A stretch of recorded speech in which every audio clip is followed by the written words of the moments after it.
speech therapist at Wade Park. And today we're going to go on a nature walk. We're here at Huntington Beach in Bay Village, and we're going to go on a walk and find some nature vocabulary words and describe them. So there are different ways that you could describe vocabulary words that we're going to look at today. So the first one is you could describe the category, or another word for category is what group it's in. So for an example, a pencil belongs in the writing utensils category or a school supply. The next thing that you can use is function, like what do you do with it or what does it do. So for using that example, for a pencil, you write with it. The next thing is location, or where do you find it. So a pencil you might find in your locker or in your desk. And the last one is what does it look like. And some specific things we can talk about are size, like for pencil we could say it's pretty small. Color, usually they're yellow, but they can be any color. And then what shape is it? It's kind of like that long rectangular kind of shape with the point at the end. And there's other ways that you can describe things, but today we're going to focus on these 4 things. But you could say, what parts does it have? So for example, a pencil has the tip and an eraser. What things are made out of? So a pencil is typically made out of wood. Senses, you can talk about what it feels like. It's smooth, and that eraser is a little bit fuzzy feeling. It doesn't have any tastes or smells really. And then what else do you know about it? You could say, like, I use it at school, I have a favorite pencil, my favorite pencil has hearts on it, things like that. You have to sharpen a pencil. That's good, yeah. Look, a tree! Look, we found a tree. What category does a tree belong to?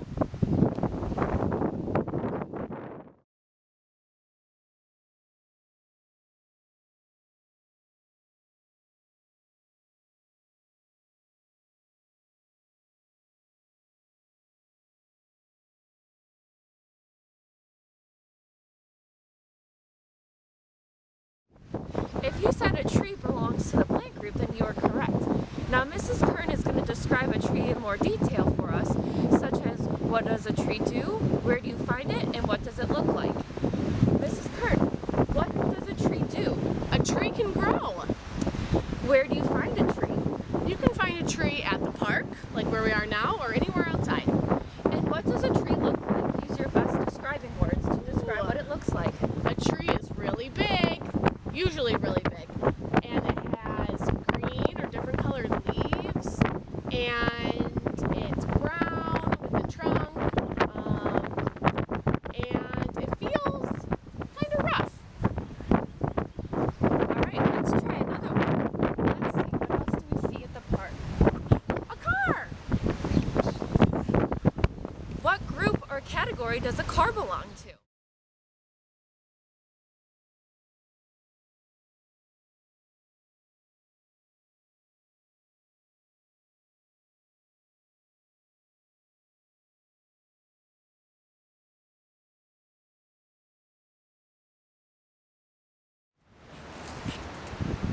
If you guessed the vehicle group for car, then you're right.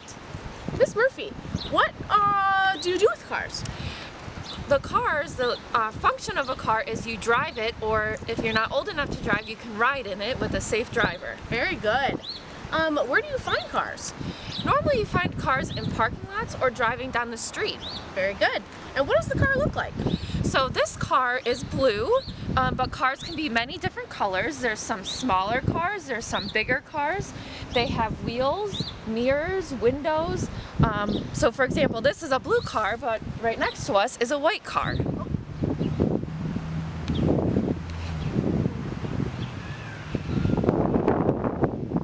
Look, a bike! Look, there's some people riding a bike. What category or what group do bikes belong to?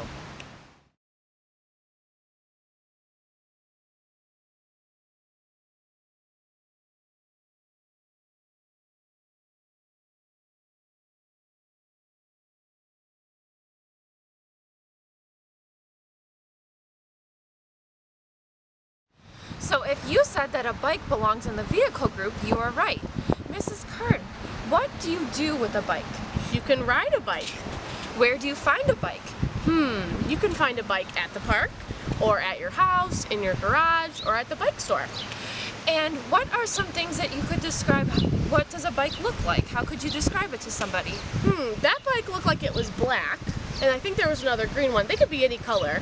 They usually have 2 wheels unless there's training wheels on them, and they're pretty big unless you have a small bike for a kid.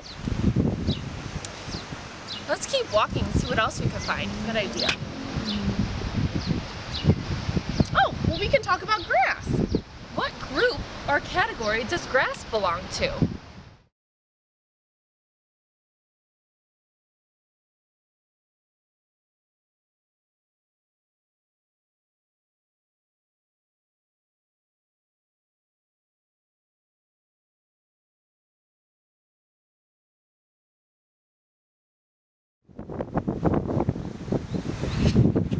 If you guessed that grass was a plant, you're right. Miss Murphy, but what do you do with grass? Well, grass grows, or some adults usually cut the grass with their lawnmower. Very good. Where do you find grass? Usually it's in a park, or it could be your front yard, your backyard, but it's found below you or on the ground. Awesome. And what does it look like? Grass there's a lot of different blades. It could be, there could be a lot of grass in an area, there can be a little bit, and it's usually green, but when it gets dry, it kind of turns a yellowish brown. Very good. Let's see what else we can find.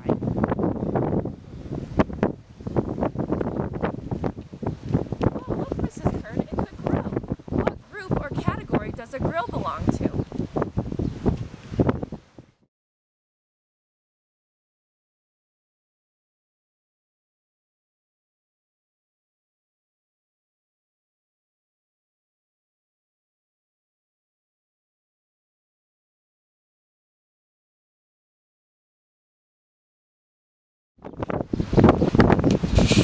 If you guessed a household item, you are correct. Mrs. Kern, what do you do with a grill, or what does a grill do?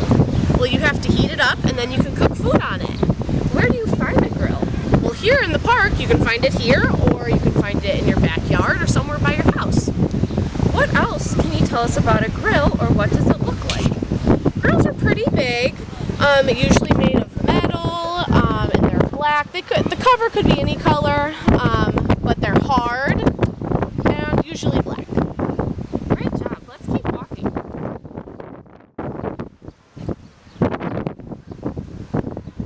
Oh, I see Lake Erie. Look at Lake Erie. Awesome.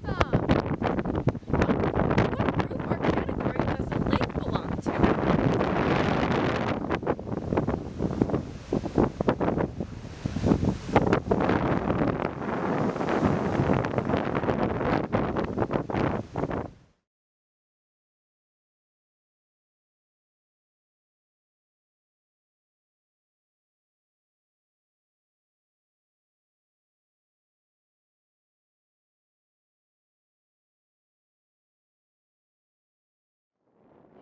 The lake is part of the nature elements category. Great job if that's what you chose.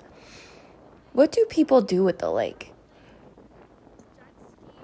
People go on their boats on the lake. They go swimming in the lake. And lakes like Lake Erie, which is near Cleveland, the water is filtered through and cleaned and used as our drinking water. Where do you find a lake? Lakes can be found all over Earth, in different states, different countries, all across the world outside. What else can you tell us about a lake? The lake has waves. They can be big, they could be little, they could be man-made. They're considered a body of water. Oh, look, Mrs. Kern, there's a boat out there. Oh my gosh, I do see it. What group or category does a boat belong to?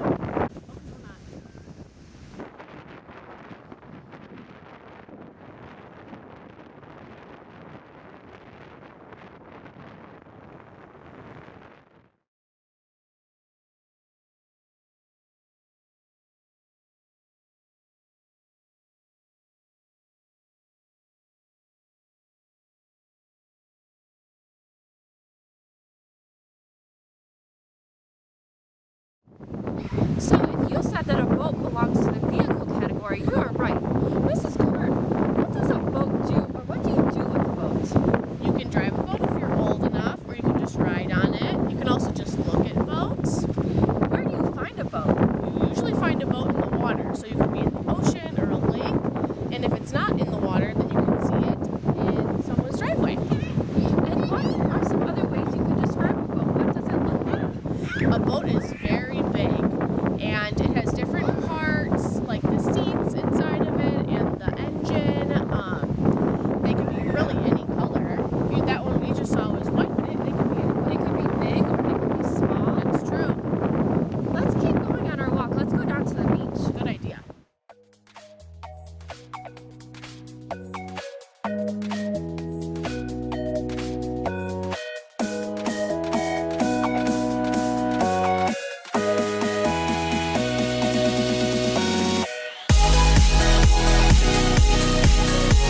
So if you said a dog belongs to the animal group, you are right.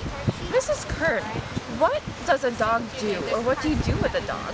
You can have a dog as a pet, so you can take a walk with your dog, and dogs can make noises like woof or ruff, and they run, they play fetch, things like that. And where do you find a dog? Well, we found one on the beach, but you can find them anywhere, especially in your house or at the pet store. And tell us a few more things about a dog. What does a dog look like? A dog can be any color. It can be brown, black, white, gray. They can be small dogs or big dogs. And they have lots of different parts, like their ears, their tongue, their paws. Okay, let's talk about, when we were down on the beach, we saw some sand. Yeah. What group or category does sand belong to?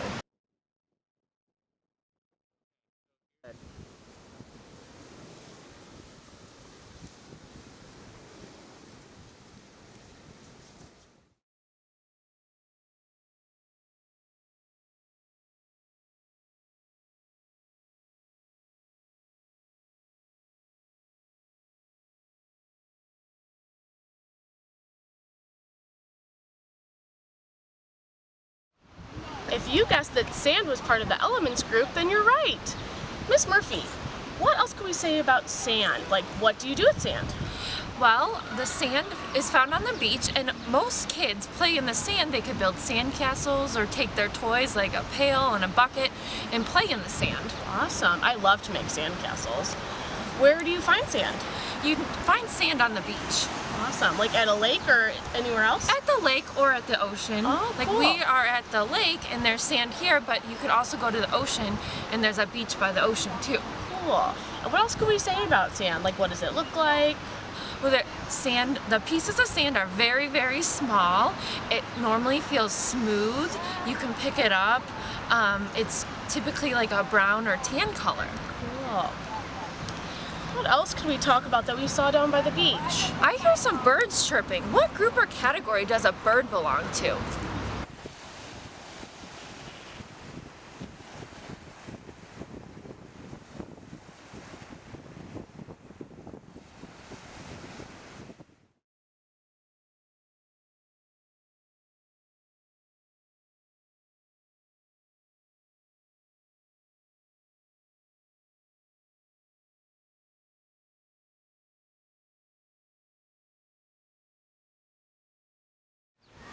So if you said that a bird belongs to the animal group, you're right. Mrs. Kern, what does a bird do, or what do you do with a bird? Birds they fly and they make nests. If you had a bird for a pet, then it could stay in its cage and you can play with it. Where do you find a bird? Well, we found one at the beach today and at the park. You could also find them anywhere outside, or like I said, if you have it for a pet, it could be in your house. Right, you could find birds in trees, you could find them flying in the sky. What do birds look like, or what else can you tell us about birds? Birds can be any color. There are cardinals that are red and blue jays that are blue, but some are brown and black. They have feathers, and that's what they're made of on the outside, and they have different parts like their beak and their wings that help them fly. Very good. Oh, and they're usually pretty small, unless you're talking about like an eagle, and those are huge. Yeah.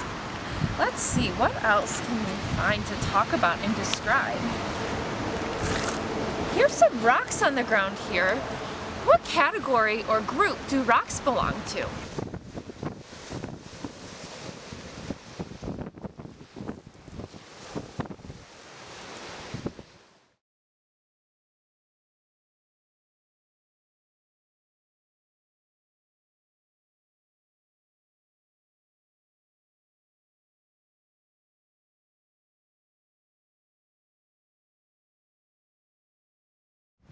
If you said rocks belong to the elements group, you're right.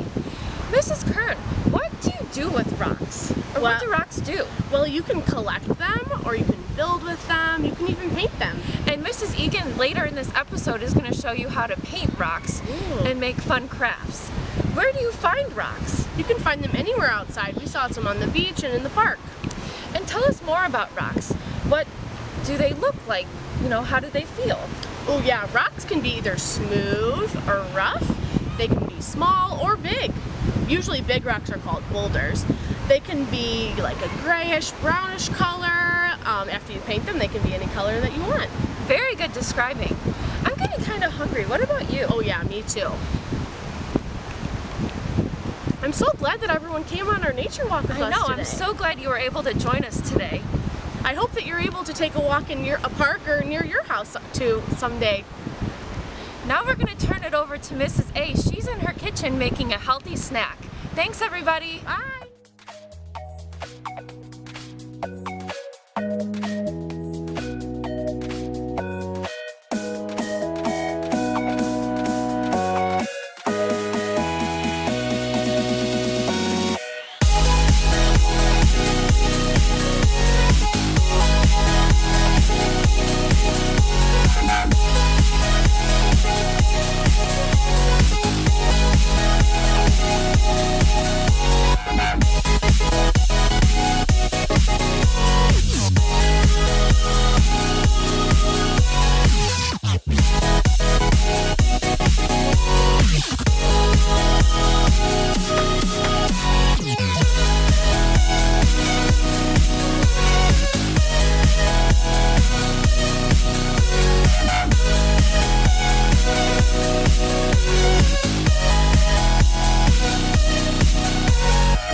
Serena, also known as Mrs. A. I'm an intervention specialist at Garfield Elementary. Thanks, ladies, for taking us on a great nature hike. Now we're going to get ready to make a healthy snack. The first thing to do, though, is to make sure your hair is up anytime you're doing anything in the kitchen when it comes to food. Next, we want to wash our hands. Make sure that you use 1 pump of soap. Turn on the water. Get your hands a little wet. And we want to wash the bottoms of our hands, the tops of our hands, in between our fingers. We want to wash our hands for about 20 seconds. You can sing the happy birthday song, you can sing Twinkle Twinkle Little Star, or you could just practice counting up to 20. Once you feel your hands are well washed, you'll rinse them off. And then I like to get a paper towel right away to dry my hands thoroughly and then shut my handles of my sink off. Stop. Now that we thoroughly washed our hands, we are going to wash the produce for our healthy snack. What we'll be using today for our recipe is an apple. If you have a red, a yellow, or a green, it really doesn't matter, but you need 1 apple. purple or green grapes, and I had them in a colander so when I rinse them off, the water will drain out.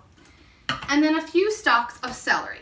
So the first thing we need to do is we need to make sure we wash our vegetables, because when you buy them from the grocery store or if you get them from a farmer's market, you want to make sure that they've been washed of all the germs and dirt. So I like to thoroughly wash my celery, make sure I get all the dirt off.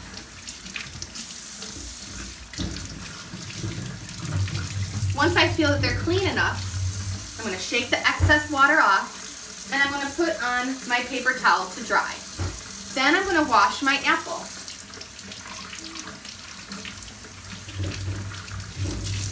And I'll also place that on my paper towel. Lastly, I'm going to wash my grapes. I like to place my grapes in a colander. That way when I put the water on, it will rinse the grapes off and all the excess water will drain out.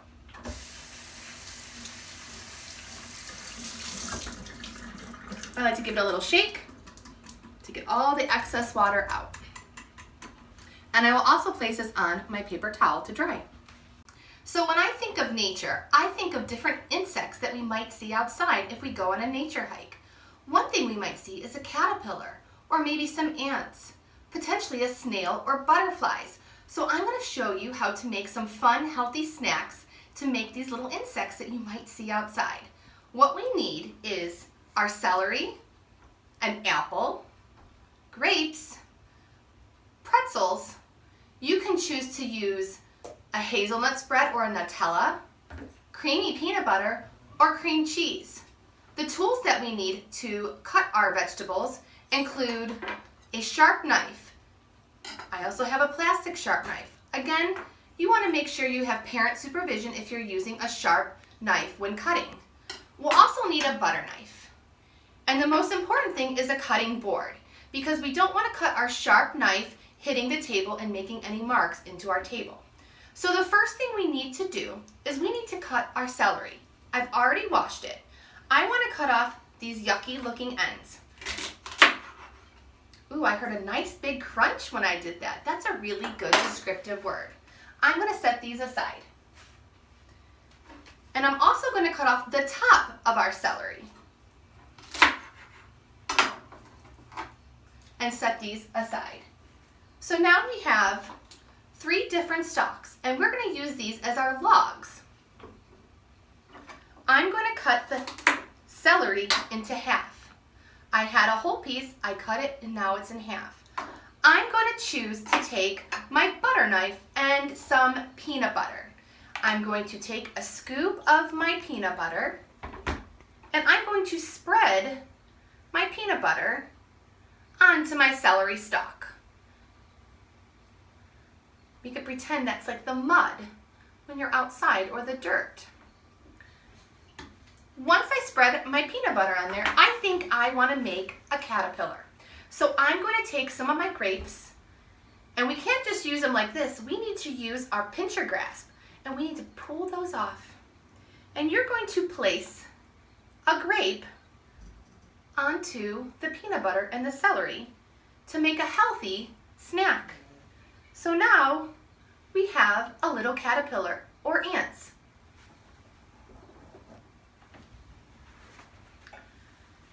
I would like to make little butterflies. So I'm going to use some cream cheese. Again, I'm going to use my knife. I'm going to spread my cream cheese onto the stalk of my celery. Sometimes it might get a little messy, but that's okay. Cooking should be fun, and sometimes it's messy. Once I have my cream cheese spread onto my celery stalk, I'm going to use these mini pretzels. And I'm going to place them like this into my celery to look like little butterflies landing on a log. If you have chocolate chips, you can add chocolate chips to give little bodies, or you can just have pretzels. So now we have fun little butterflies. The last insect I'm going to make for our healthy snack is a snail. I'm going to use an apple, some Nutella spread, and again, my celery stalk. I'm going to use my butter knife again to spread the Nutella on the log.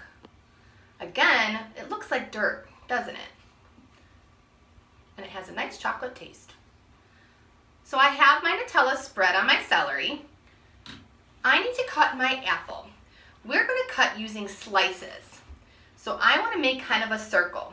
So I'm going to use my knife and I'm going to slice straight down so it looks like this. And then I'm going to slice it again really thin. So we almost look like we have a snail shell. And I'm going to stick that in the middle. And I want to give my snail a head, so I'm going to use a grape. And there you have it, a snail snack. Now that we've finished making our healthy snacks inspired by nature, it's time to learn how we can help birds out in nature with Miss Albrecht. Take it away. Thanks, Mrs. A, for sharing that healthy snack with us. Good morning. My name is Miss Albrecht, and I'm an intervention specialist at Mary Bethune Elementary School. Have you noticed now that it's getting warmer outside that the birds are starting to return to our backyards? When I was a kid, one of my favorite things to do with my dad was hang a bird feeder in the tree outside our great room window and bird watch. I'm going to show you some of my favorite birds that I see bird watching.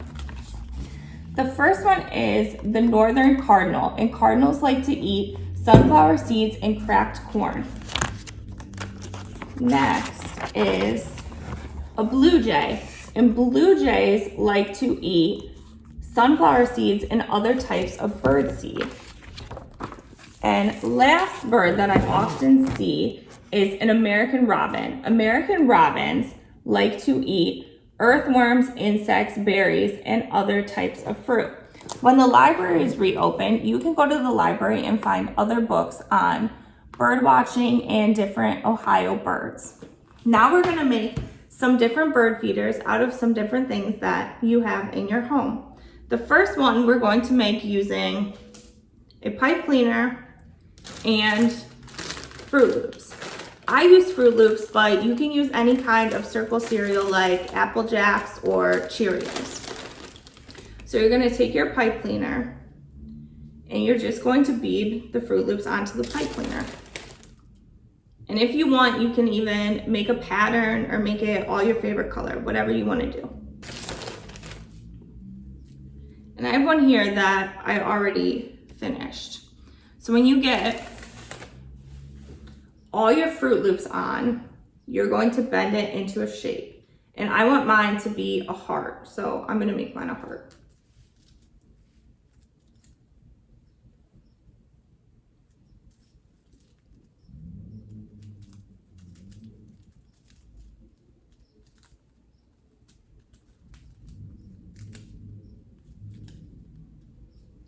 There you go. And then now you can hang this in the tree.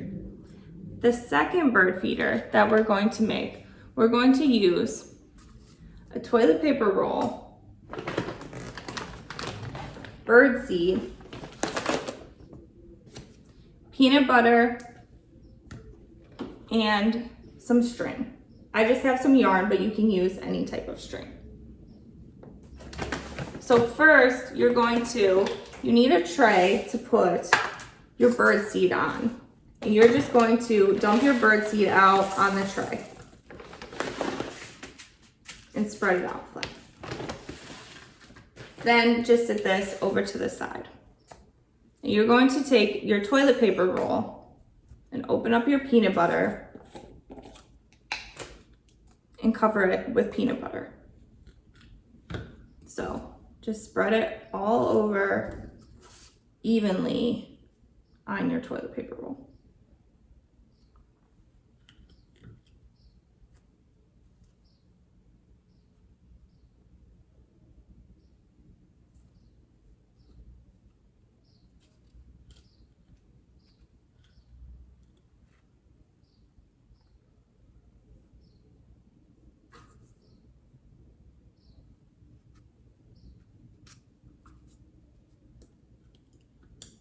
Almost finished.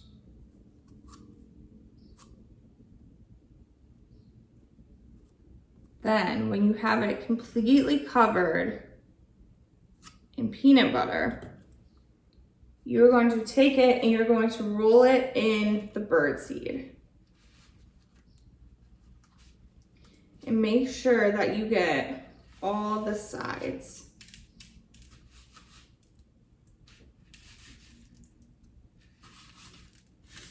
Put it on there. Okay, so when you have it completely covered in birdseed, you're going to get a piece of string, and I already cut mine, and I would say mine is probably about 2 feet long. So you take this string and you just put it through the center of the toilet paper roll, and then just make a loop and tie it.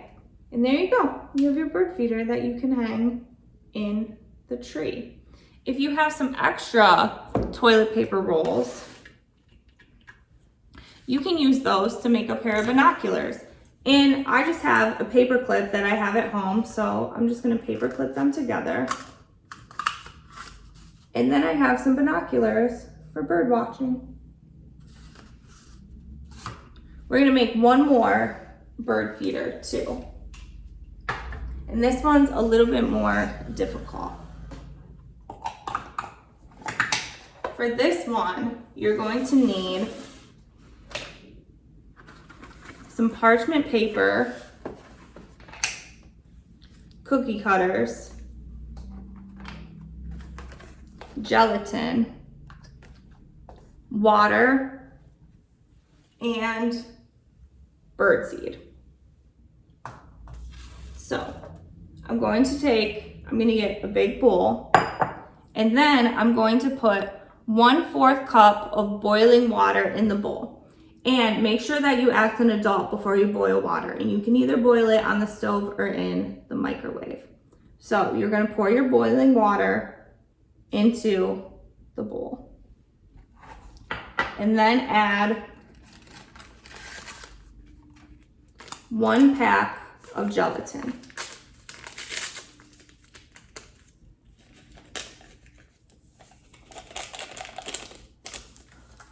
And you're going to mix this together.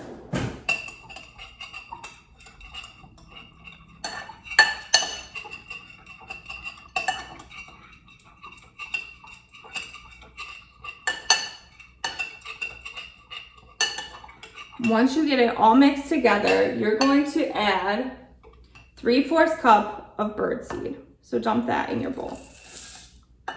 And then mix this together.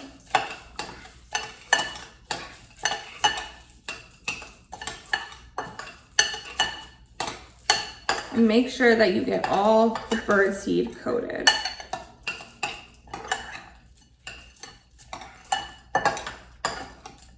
Okay, I think it's mixed good. So I'm going to take my cookie cutters and I'm gonna lay them on parchment paper so they don't stick. And I'm just gonna fill them with the birdseed mixture.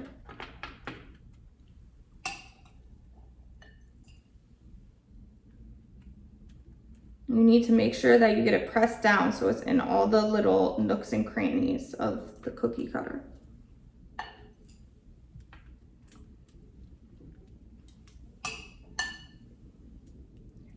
And this one's a flower. And the other cookie cutter that I have is a butterfly.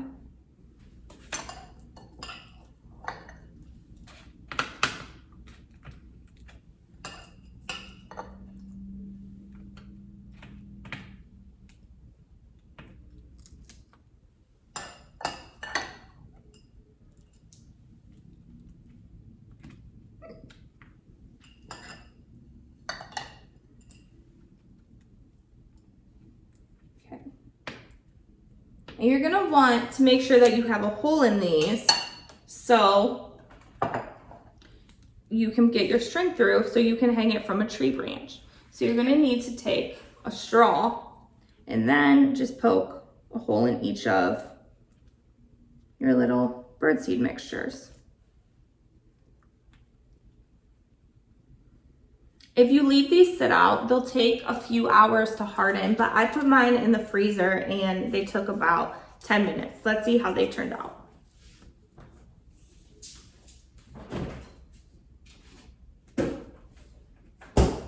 Here's some that I already made earlier. This one's a circle and this one's a star. So let's take them out. They just pop out.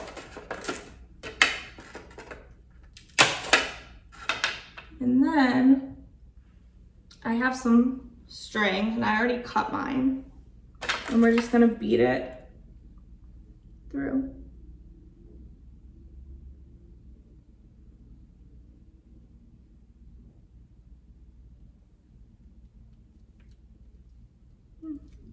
I gotta pick away some of the bird seeds so we can get the string through.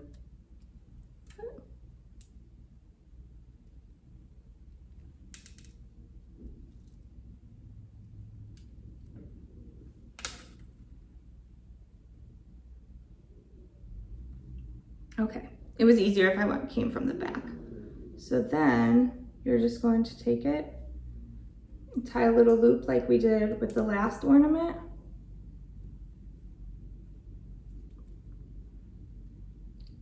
And there you go. You have your little bird feeder that you can hang from the tree. Thank you for making bird feeders with me today. Now we're going to paint with Mrs. Egan. Bye. Great job, Miss Albrecht. Those bird feeders are so cute, and I'm sure the birds are going to appreciate having a snack to nibble on all summer long. Using nature to give back to nature. What a great idea. Something that we're going to do today uses the same type of concept. We're going to be painting rocks that I found in all different places around the community and make inspirational quotes or pictures in order to encourage people that walk past them. One of the things my own children and I love to do is to collect rocks everywhere that we go. The best place that we've been able to find rocks are beaches that are kind of dug and hid in the sand, but they're flat and they're smooth from the sand, and they're the best to draw pictures or write inspirational quotes on. Great other places that you can find if you're going on nature walks in the metro parks and you stumble upon a few, pick them up. If you're out and around in your yard, pick them up. And that's where I am today. I'm in my own yard, and I'm going to show you just how easy it is to find the type of rocks that we're looking for. So if you look down here, this is the perfect type of rock for us to paint. It's flat, it's smooth, and it gives us a great surface in order to paint something beautiful. You can also use rocks that are about this big, but it might be a little harder to get all the things that you want on there. I would use this type of rock for something cute like a strawberry or a cherry, and then do a bunch of them in a row. So I'm going to stick with this rock. This is the rock that I'm going to choose in order to paint. If you also look down, you can see there's little gravel type rock. This isn't the greatest to paint because it has small surfaces and you can't really get a lot on there. So we're going to leave that right where we found it. This is going to be the rock that I choose for this project, and I have a few more at my workstation. The best thing to do before you start any craft is to come up with a place that you're going to work. I like to find places that are sunny, and thankfully we have a beautiful sunshine day with blue skies. So I'm going to paint outside. But it is important to note that we should be able to protect the surfaces that we're painting on. So the first thing that I will show you is that I've put down a vinyl type of tablecloth in order to keep my picnic table safe from paint.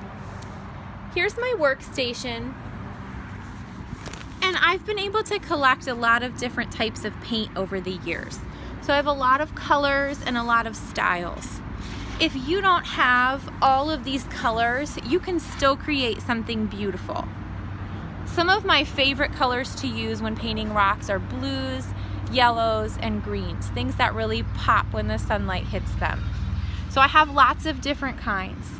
I also have some things to add on when you're done, like glitter or big sequins that you can put right into the wet paint and they will dry and shine in the sunlight. You also need to have paintbrushes, and it's helpful to have several different sizes. I like to use big, thick paintbrushes for the big rocks, and then I'll paint on top of that with something a little smaller or a little thinner to do words or shapes. It's also important to have a jar of water and some type of paper towel. When I think about going out into nature, a couple different times that I've been out, I've stumbled across people who have painted rocks and left them in the community. Just yesterday, I found a little strawberry when I was at the Metro Parks, and it was so cute. Somebody had painted it and left it, and it just meant a lot because I knew somebody had taken the time to paint it and then bring it to leave there. So today we're gonna do a couple different things. We're gonna start with a few shapes.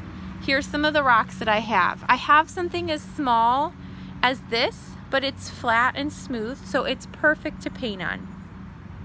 We have our rock that we found in my yard, which is big and flat. And we also have a medium size. And they're all about the same smoothness. The first thing that you want to do when painting rocks is give yourself a little palette of colors to work from. I've chosen 6 today for this project: purple, red, yellow, green, turquoise, and dark blue. It's helpful if they are on a paper plate, and then you can just toss the palette when you're done and you don't have to wash anything off except for the paintbrushes. I'm going to start with our big thick paintbrush because I want to coat the surface of this rock all with the same color to start. So I'm going to grab some of that turquoise and I'm just going to start putting it on. It really doesn't matter if there are different directions of the paint. You just want to do your best to coat it with the color. I like this color because it's bright and it's cheerful. It reminds me of the beach. It reminds me of the sky. And so I'm going to coat my rock with paint. Okay, just like that. The nice thing about doing this outside, especially on a day that's bright and sunny and has a little bit of wind, is that it dries really fast. I can actually already see some of the paint that quickly starting to dry up on top of our rock, which is perfect because I would like to do an inspirational word and a little picture on our rock. I'm gonna put my paintbrush in here to soak, and then I'm gonna grab a smaller paintbrush to do the words. I'm going to use this size to do the words. Some of the words that I love to see when I'm walking past and somebody has done something like this are words like love or thankfulness. Words that bring us to a point of appreciation. And during this very different sort of time, it's nice to reflect on things that we're thankful for, or things that we're grateful for, or things that we love. I'm going to use the yellow because I think that it's bright and it will show up really nice on this blue. You can be fancy, or you can just write any kind of letter the way you like it. I like to try to be a little fancy. So I did almost like a cursive L, and then I'm going to extend that L all the way out. And I've given myself a line that I can write the rest of the letters on. O, V, E.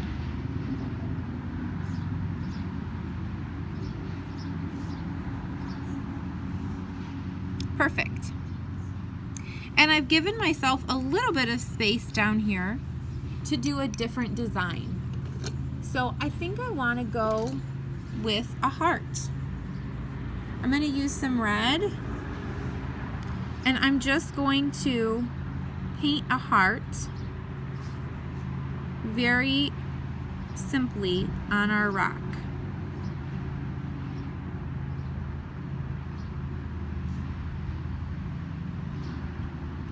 Here we go. A cute little thing that I also love to do to add is to add some details. So right now I'm just going to add some little dots around my rock. And you can go all the way around. I'm going to add a little bit of purple in between my reds.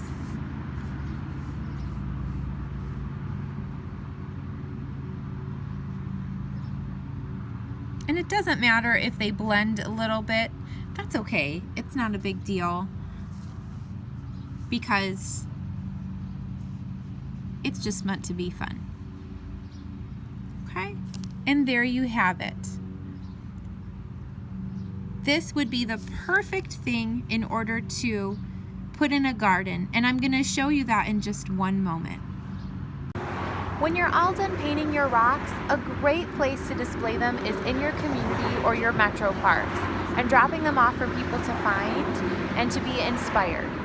One of the things that I've done is put them in my garden bed, and you can already see that we have our love in my garden bed displayed.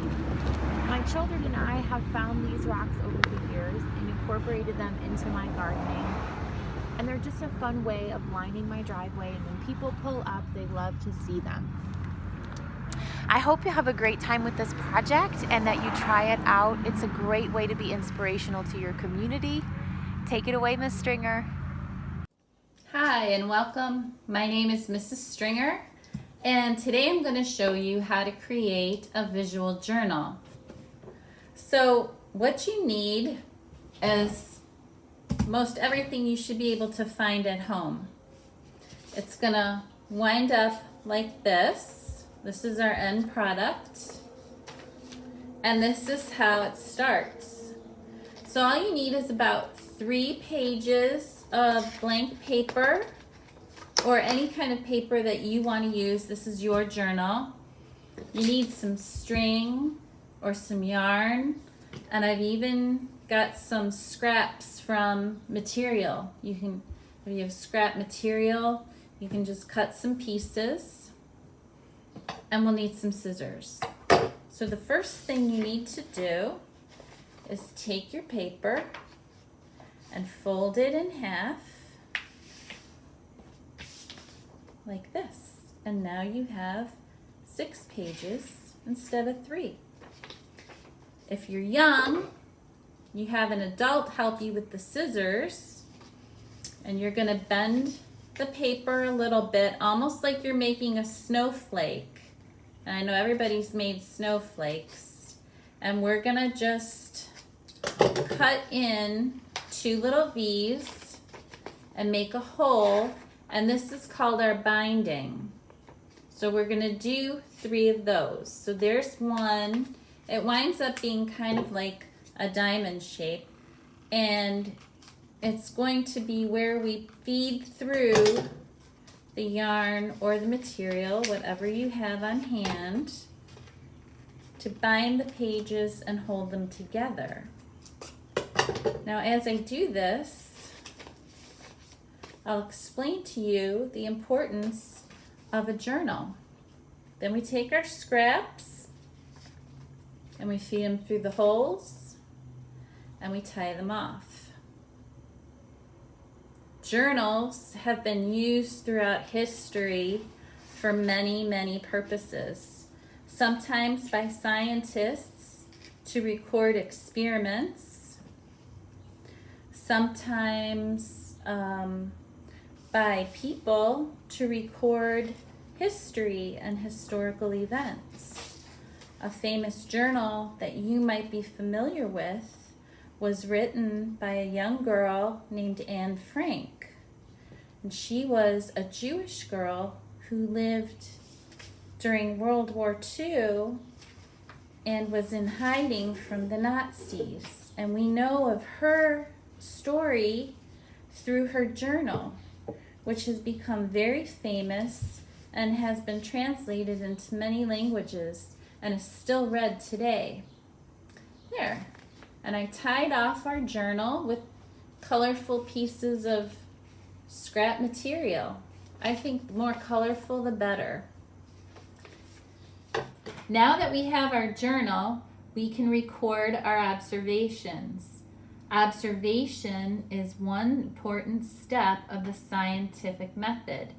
Do you remember the other steps of the scientific method?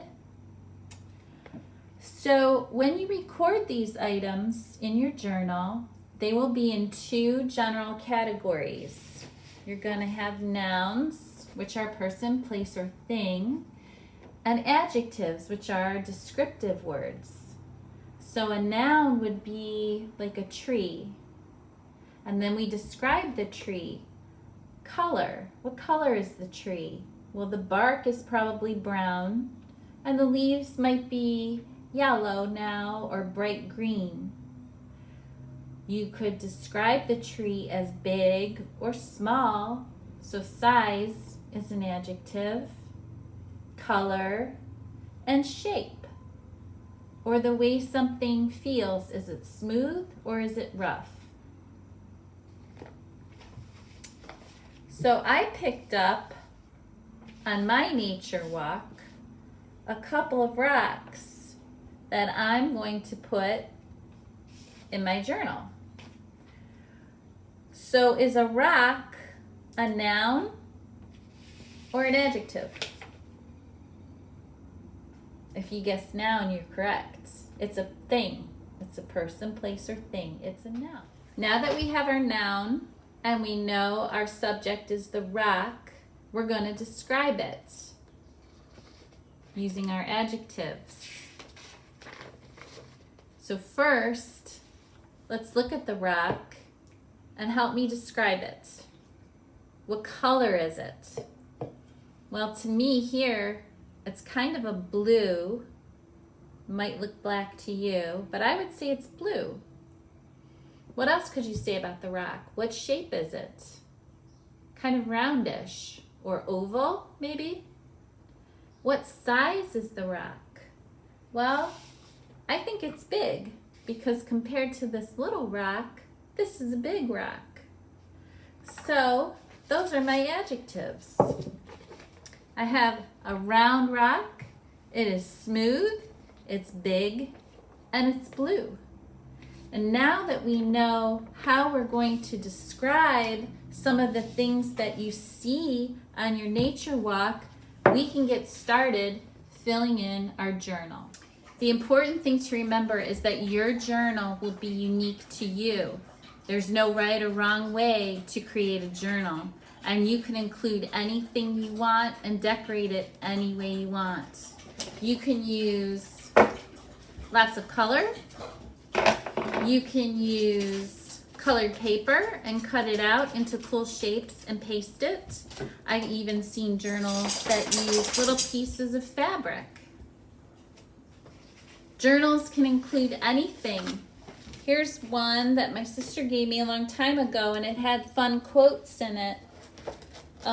You can include anything special to you. Stickers from places you visited, ticket stubs, or little photographs even.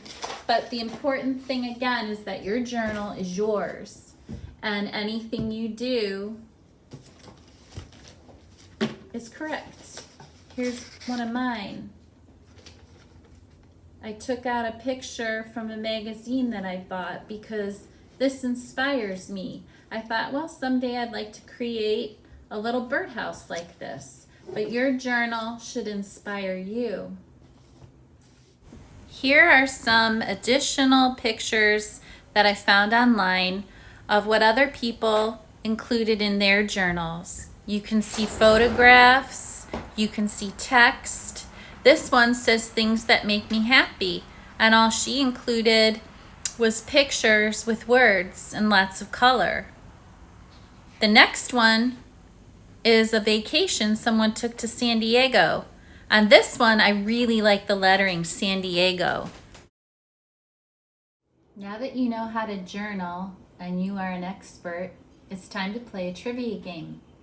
I'm going to show you pictures of 3 famous people from history who wrote down their observations in their journals.